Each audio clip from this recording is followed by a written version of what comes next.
जय माता की। आप सभी का हमारे YouTube चैनल जय माता की एक प्रार्थना में हार्दिक अभिनंदन है। आज हम ऋग्वेद के अध्यायों की जो श्रृंखला हमने शुरू की है, उस श्रृंखला के अंतर्गत आज हम सूक्त नंबर 110 से अपनी आज की इस वीडियो को शुरू करेंगे।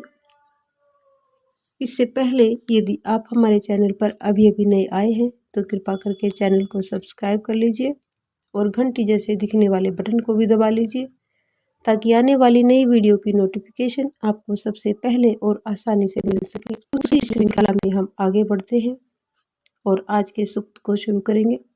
उससे पहले प्रभु का सुमरन करेंगे। ओम नमो भगवते वासुदेवाय नमः। ओम नमो विष्णुवाय नमः। ओम नमो भगवते वासुदेवाय नमः। श्री शिवाय नमस्तुभ्यम। तो शुरू करते हैं आज का अध्याय। आज का पहला सूक्त 110वां सूक्त। ऋषि कुत्स, आंगिरस, देवता, ऋभुगण, छंद जगती और त्रिष्टुप। इसमें कहा गया कि हे ऋभुओं, जो पूजन कर्म मैंने पहले किया था वह अब मैं फिर से करता हूँ। तुम्हारे लिए श्लोक उच्चारण करता हूँ।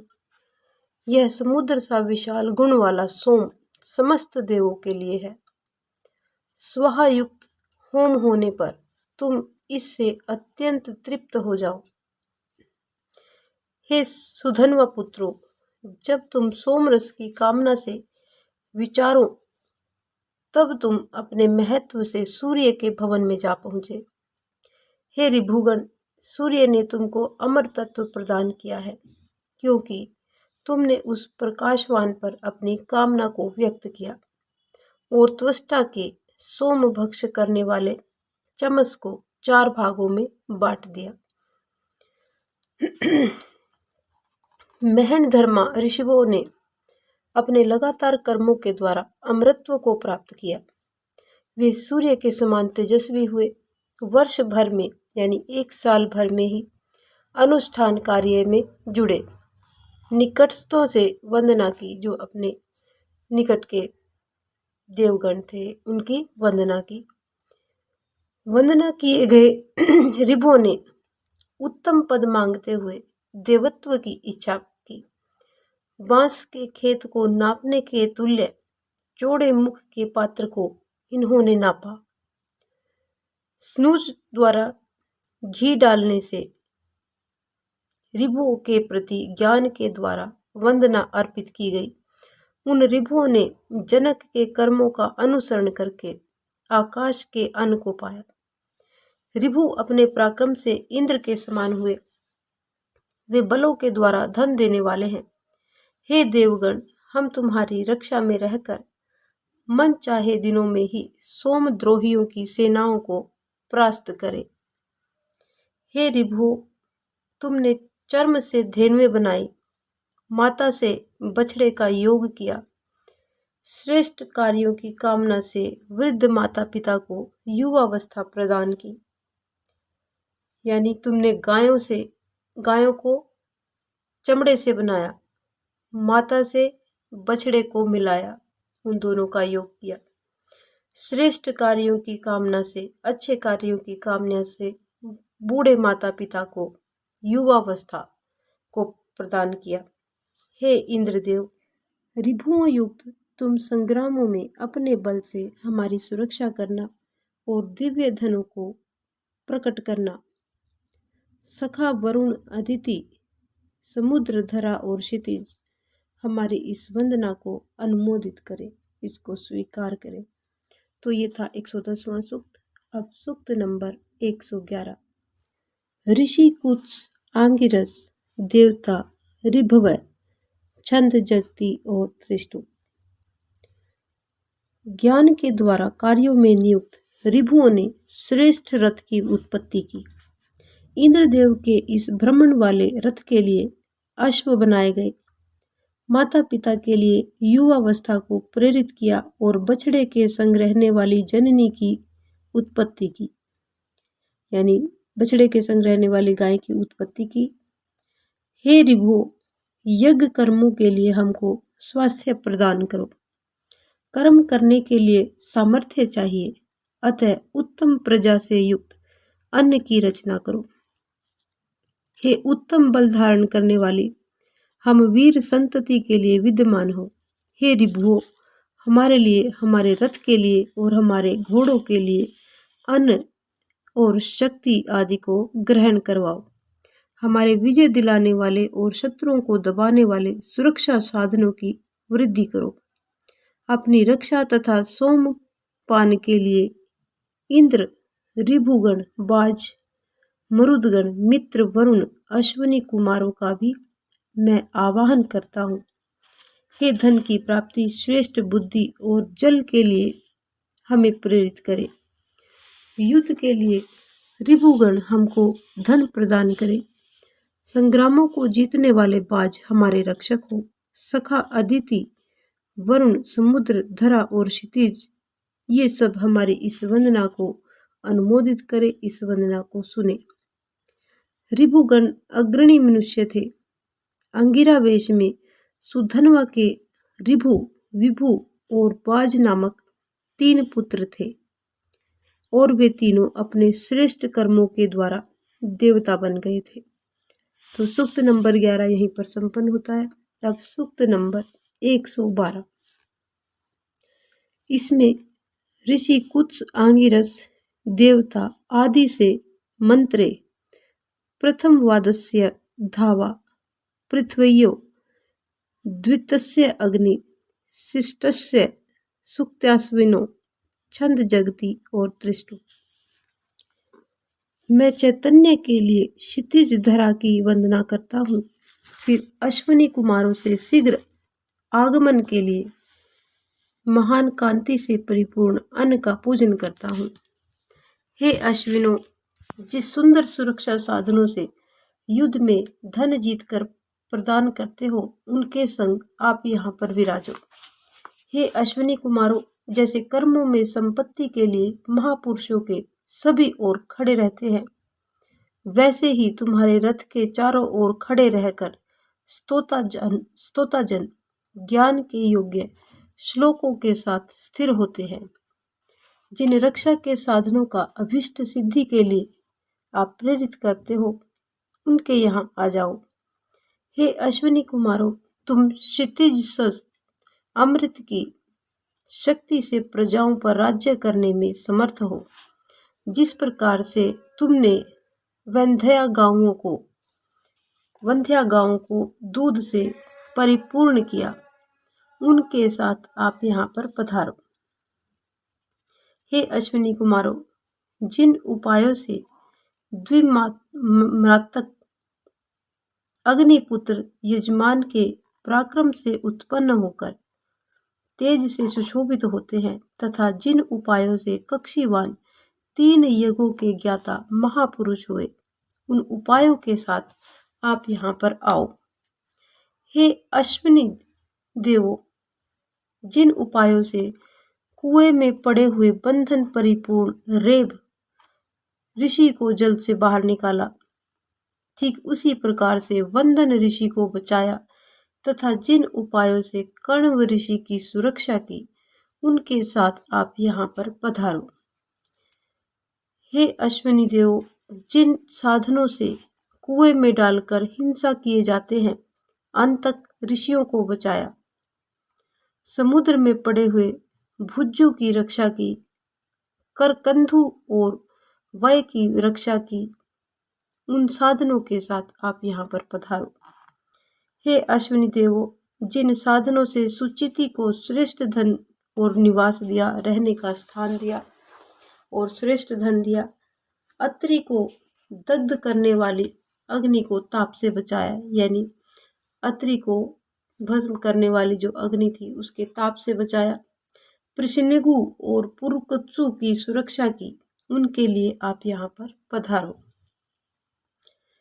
हे अश्विनी देवों, जिन शक्तियों से अंधे लूले पैरावृज की आंखें और पांव आपने प्रदान किए, जिन साधनों में भेड़ियों के द्वारा ग्रसित बेटरी की सुरक्षा की, उनके परिपूर्ण आप यहाँ पर पधारो, यानी उन सभी की साथ आप यहाँ पर पधारो। हे अजर अश्विनी देवो, जिन साधनों से आपने मधुमयी नदी को बहा दिया, जिन साधनों से वशिष्ठ, कुत्स और शुतर्थ की रक्षा की, उनके साथ आप यहाँ पर पधारो। हे अश्विन्य, जिन साधनों से धन की इच्छा करने वाले और पेंगु विषपला को असंख्य धन देने वाले युद्ध में जाने की शक्ति दी, जिन साधनों से स्तुति करते हुए अश्वराज के पुत्र वश ऋषि की रक्षा की, उनके साथ तुम यहाँ पर आओ। हे कल्याणकारी अश्विद्य, जिन साधनों से वर्ण कर यानी जो वैश्य है उशिज के पुत्र दीर्घ श्रवा के लिए वर्षा की तथा जिनके वंदनाकारी कक्षीवान की आपने सुरक्षा की, आप उनके साथ यहाँ पर पधारो। ये अश्विनी देवों के लिए प्रार्थना की जा रही है पधारने के लिए। हे अश्विद्य, जिन साधनों से नदी के किनारे को तुमने जलों से परिपूर्ण किया, जिन साधनों के बिना घोड़ों के रथ को चलाया तथा जिन साधनों से त्रिशोक ने धेनुओं को हाँकने की शिक्षा पाई, उनके संग आप यहाँ पर पधारो। हे अश्विद्यो, जिन साधनों से दूरवर्ती सूर्य को प्राप्त होते हैं, जिन उपायों से मानधाता की क्षेत्रपति के कार्य में रक्षा की तथा भारद्वाज ऋषि को जिन उपायों से बचाया, उनके साथ यहाँ पर आप पधारो। जिन साधनों से तुमने अतिथि प्रेमी दिवोदास को शंबर सहित युद्ध करते हुए रक्षा की तथा त्रयोदश सदस्यों को युद्ध से बचाया, इन साधनों सहित यहाँ पर आ जाओ। हे अग्निदेवो, जिन साधनों से अब अग्निदेव से प्रार्थना की जा रही है कि हे अग्निदेवो, जिन साधनों से वभ्रु ऋषि की उपस्तुति की, नारी पाने पर कली ऋषि की सुरक्षा की तथा जिन साधनों से वैवृष्य और पृथ्वी को बचाया, उनके संग आप यहाँ पर पधारो। हे अश्विनी कुमारों, शयु, अत्रि और मनु के लिए जिन साधनों ने मार्ग दिखाया तथा स्युम रश्मि की सुरक्षा के लिए उनके शत्रु पर बाण चलाया, उन साधनों से युक्त आप यहाँ पर पधारो। हे अश्विद्य, जिस शक्ति के साधन से तेज समूह युक्त अग्नि के समान पढ़रवा को युद्ध में प्रकाशित किया तथा शैती की युद्ध में रक्षा की, उनके साथ आप यहाँ पर आओ। हे अंगिराओ, हे अश्विद्य, जिन सुरक्षा साधनों से तुम प्रसन्नचित यानी खुश होते हो, जिनसे पणि के द्वारा अपहरण धेनु के स्थान में समस्त देवों से आगे गए, जिससे मनु को अग्नि से परिपूर्ण किया, उनके युक्त आप यहाँ पर विराजो। हे अश्विनी कुमारों, जिन साधनों से तुमने विबध को पत्नी से युक्त किया, प्राणियों के लिए अरुण उषाएं प्रेरित की, सुदास को दिव्य धन प्रदान किया, उनके साथ आप यहाँ पर पधारो। हे अश्विद्य, जिन साधनों से तुम हविदाता को सुख देते हो, अनुष्ठान की सुरक्षा करते हो, जिनसे अघृणु देववाणी और ऋतु के अर्चन की सुरक्षा करते हो, उन सब के संग आप यहाँ पर पधारो। हे अश्विद्य, जिन साधनों से युद्ध में कृषाणु को बचाया, जिनसे युवा पुरु कुत्स के अश्व को वेग से चलाया, जिन साधनों से मधुमक्खियों को शहद दिया, जिनके सहित उन सभी के सहित आप यहाँ पर आओ। हे अश्विद्य, जिन साधनों से गौ आदि धन के लिए युद्ध में आप प्राणियों की रक्षा करते हैं, जिनके रथ और घोड़ों की आप सुरक्षा करते हो, उनके सहित यहाँ पर पधारो। हे महाबलिष्ठ अश्विद्य, जिन सुरक्षा साधनों के अर्जुन पुत्र कुत्स, तुर्विति, दर्भाति, ध्वसंती और पुरुषंती की तुमने सुरक्षा की, उन साधनों के सहित आप यहाँ पर पधारो। हे अश्विदेवो, हमारे संकल्पों और बुद्धि को कर्म युक्त करो। मैं निष्कपट कार्यों में सुरक्षा के लिए तुम्हारा आवाहन करता हूँ। द्वंद्व में तुम हमारी वृद्धि करो और अश्वी देवो, दिन और रात्रि 24 घंटों में भी विनाश रहित सौभाग्यों के द्वारा हमारी सभी तरफ से आप सुरक्षा करो। सखा वरुण, समुद्र, अदिति, धरती और आकाश हमारी इस विनती को अनुमोदित करे। इसमें त्वष्टा की कन्या सरवयु ने अश्व का यानी घोड़े का रूप धारण करके अश्वविद्या को जन्म दिया। यह आदि व्याधि के देवता माने गए हैं। यानी इस सूक्त में त्वष्टा की कन्या सरवयु ने घोड़े का रूप धारण करके अश्वविद्या को जन्म दिया था और यह आदि व्याधि के देवता माने गए हैं। तो अब सूक्त नंबर 113। ऋषि कुत्स, आंगिरस, देवता उषा, द्वित्यास्य द्वैचस्य, रात्रिरपि, छंद, त्रिपु, त्रिष्टुप और पंक्ति।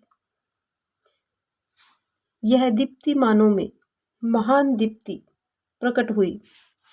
दिव्य प्रकाश यानी उषा की इसमें प्रार्थना की जा रही है। दिव्य प्रकाश सर्वत्र फैल गया। रात में जैसे सूर्य ने जन्म ले लिया हो, ठीक वैसे ही उषा के लिए अपना स्थान दे दिया। यानी जब दिव्य प्रकाश चारों तरफ फैल गया, रात के समय में जैसे सूर्य ने जन्म ले लिया हो, इस तरह का वातावरण वहां पर हो गया। वैसे ही उषा के लिए अपना स्थान भी उन्होंने दे दिया। श्वेत रंग के बछड़े के समान चमकती हुई उषा वहां पर आ गई। रात्रि ने इसके लिए अपने स्थान को छोड़ दिया। रात्रि वहां से चली गई और उषा वहां पर आ गई।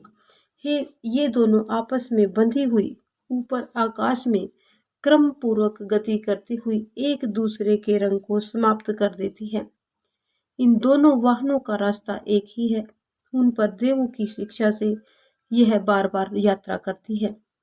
एक हृदय वाली वह उषा और रात्रि विभिन्न रंग की है और परस्पर टकराती नहीं है। जैसे सुबह होती है तो उसमें रात्रि चली जाती है और जब रात आती है तो उषा वहां से चली जाती है।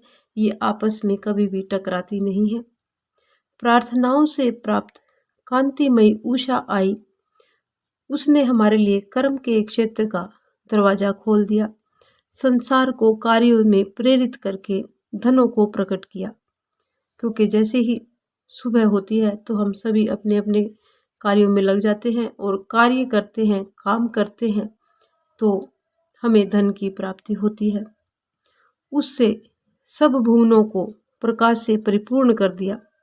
यानी उषा ने सभी भुवनों को प्रकाश से परिपूर्ण कर दिया। सिकुड़ कर सोते हुए यह धनेश्वरी उषा चैतन्य करती है। मैं वह भोग, अर्चना, धन, दृष्टि, आरोग्य की शिक्षा प्रदान करती समस्त भुवनों की दीप्ति से भर देती है।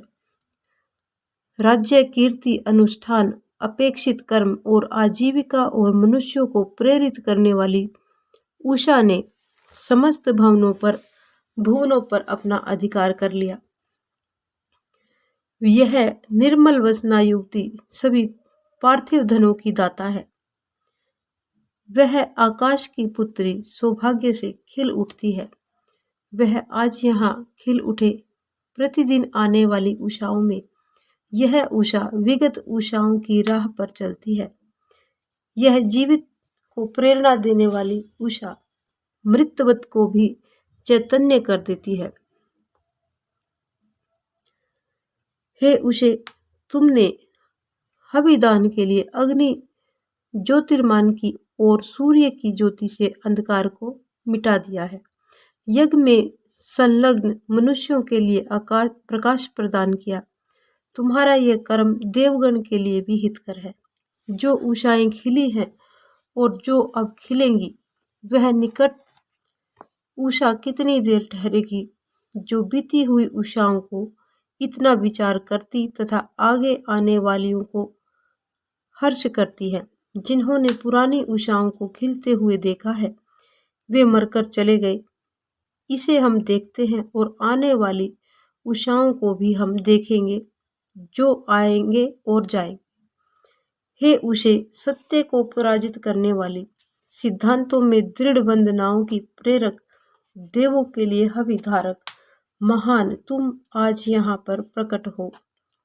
प्राचीन समय में धन से परिपूर्ण उषा प्रकट होती थी। आज उषा ने संसार को प्रकाशमान किया है। भविष्य में तू भी खिलेगी। अजर अमर यह उषा अपनी कामना से वेगवान है। उषा अपने तेज से आकाश में चमक उठी। उसने काले अंधकार को दूर कर दिया। जीवों को चैतन्य करती हुई वह अरुण अश्वों वाले रथ में बैठकर जाती है। पालक तथा वर्णीय धनों को दिलाने वाली यह उषा ज्ञान के लिए निर्मल प्रकाश को भरती हुई विगत उषाओं से भी अत्यधिक महत्व वाली है। हे मनुष्यों, उठो। जब सभी के प्राण रूप सूर्य आ गए, अंधकार दूर हो गया। उषा ने सूर्य के लिए रास्ता बनाया। हम उम्र की वृद्धि करने वाली जगह में पहुंच गए। कांतिमान उषाओं की वंदना करने वाला चुने हुए शब्दों को निकालता है। हे उषे, आज उस वंदनाकारी के लिए ग्रहण होकर संतति परिपूर्ण उम्र को प्रदान करो। गौधन और वीर संतान वाली उषाएं हविदाता के लिए प्रकट होती हैं। उन अश्व देने वालियों को वंदना परिपूर्ण होने पर सोम निष्पन्न करता पवन वेग से प्राप्त करे। हे वर्णनीय उषे, तुम देव माता अदिति के मुख रूप और अनुष्ठान की ध्वजा रूप होकर महत्ता पूर्वक चमको। तुम हमारी मंत्र रूपी वंदनाओं की प्रशंसा प्रकट हो और हमें यशस्वी बनाओ। उषाएं जिन दिव्य गुणों को लाती हैं, वे यज्ञकर्ता और स्तोता को मंगलकारी हों। मित्र वरुण, अदिति, समुद्र, धरती और आकाश हमारी इस विनती को अनुमोदित करें, हमारी इस विनती को सुने।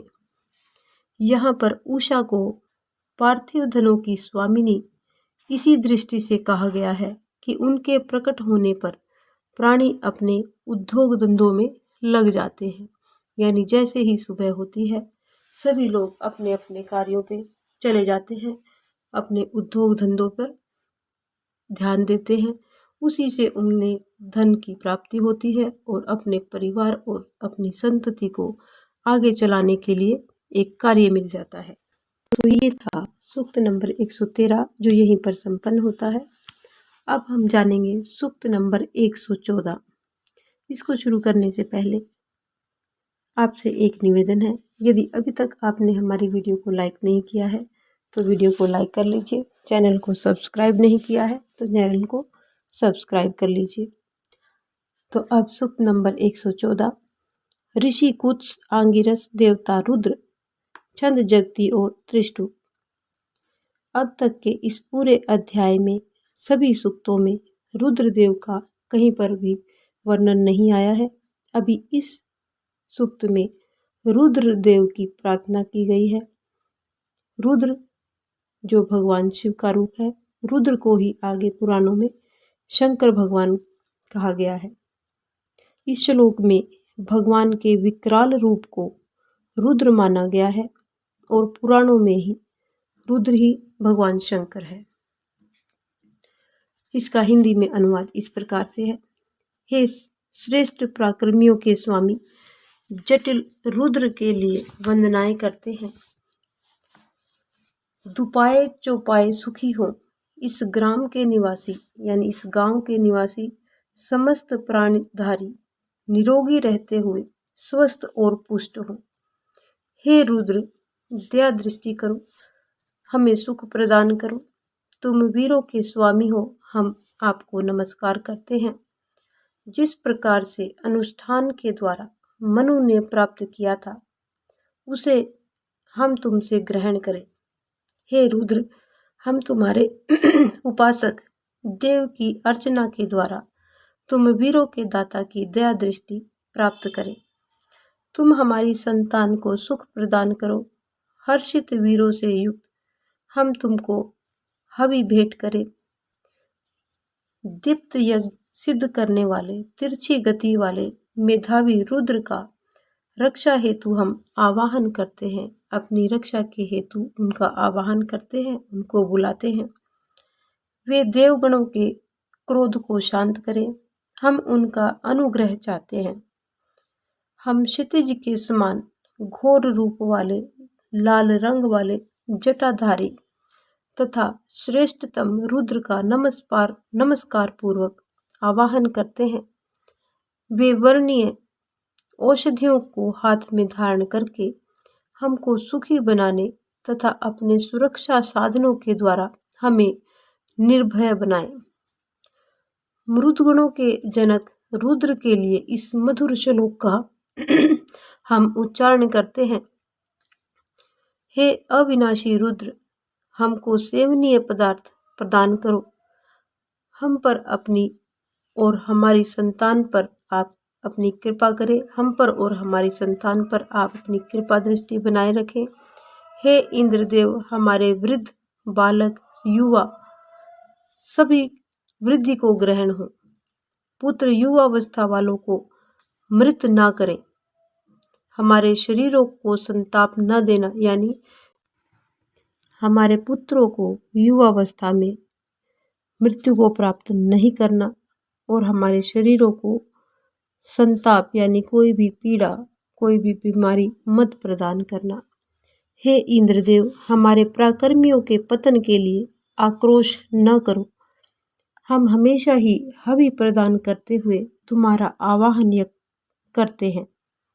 हे मरुतों के पिता रुद्रदेव, तुम पशु रक्षक अपने पशुओं के दाता को भेंट करता है, वैसे ही मैंने तुम्हारे लिए श्लोक भेंट किए हैं।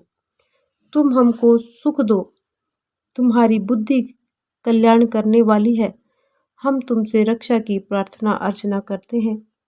हे पराक्रमियों के स्वामी इंद्रदेव, तुम्हारा पशु और मनुष्यों को समाप्त करने वाला अस्त्र दूर पहुँचे। हम पर तुम्हारी कृपा दृष्टि बनी रहे।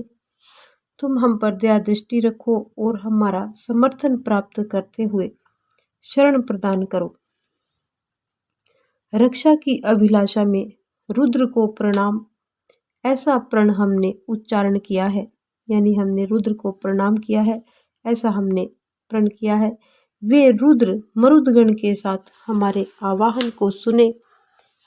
सखा वरुण, अदिति, समुद्र, धरती और आसमान हमारी इस विनती को सुने और इसे अनुमोदित करें। तो ये था सूक्त नंबर 114, जो यहीं पर संपन्न होता है। इसके साथ ही हम अपनी आज की इस वीडियो को यहीं पर संपन्न करेंगे। अगले वीडियो में हम सूक्त नंबर 115 से आपसे फिर से मिलते हैं। आप हमारी इस वीडियो को ज़्यादा से ज़्यादा लोगों में शेयर करें, सुने और चैनल को सब्सक्राइब अवश्य करें, वीडियो को लाइक करें और इस प्रकार की और भी अन्य धार्मिक रोचक कथा कहानियों को जानने सुनने के लिए हमारे चैनल पर बने रहें। जय माता की।